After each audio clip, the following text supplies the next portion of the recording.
এই দুধ পুলি না খেলে শীতটাই মিস করবেন। আজ আমি বানাবো নলেন গুড়ের খোয়ার পুর ভরা নলেন গুড়ের দুধ পুলি পিঠা। একটি কড়াই 2 কাপ জল ও সামান্য নুন দিয়ে খুব ভালোভাবে ফুটিয়ে ওর মধ্যে 2 কাপ গোবিন্দভোগ চালের গুঁড়ি দিয়ে খুব ভালোভাবে চাল গুঁড়িটা মিশিয়ে নেব। চাল গুঁড়িটা খুব ভালোভাবে মেশানো হয়ে গেছে। এবারে ঢাকা দিয়ে লো আঁচে 2-3 মিনিট রেখে দেব।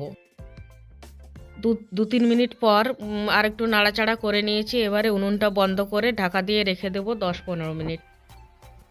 খুব ভালোভাবে চাল গুঁড়ির ডোটা মাখানো হয়ে গেছে।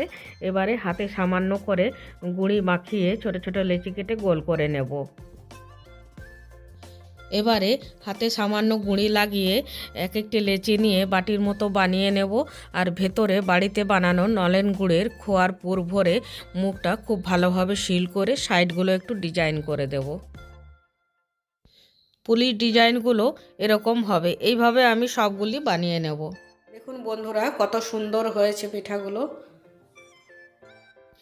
দুধটা হালকা ঘন হয়ে গেছে। এবারে ওতে দিয়ে দেব 3 টেবিল চামচ পাউডার দুধ, দিয়ে আরেকটু ঘন করে নেব। দুধটা খুব ভালোভাবে ফুটে ঘন হয়ে গেছে। এবারে ওর মধ্যে পিঠেগুলো দিয়ে খুব ভালোভাবে সেদ্ধ করে নেব।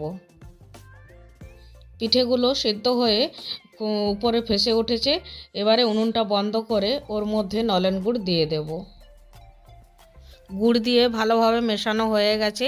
এবারে ঢাকা দিয়ে ঠান্ডা হওয়ার জন্য রেখে দেব। তৈরি হয়ে গেল নলেন গুড়ের দুধ পুলি পিঠা। রেসিপি ভালো লাগলে লাইক, শেয়ার, কমেন্ট করুন।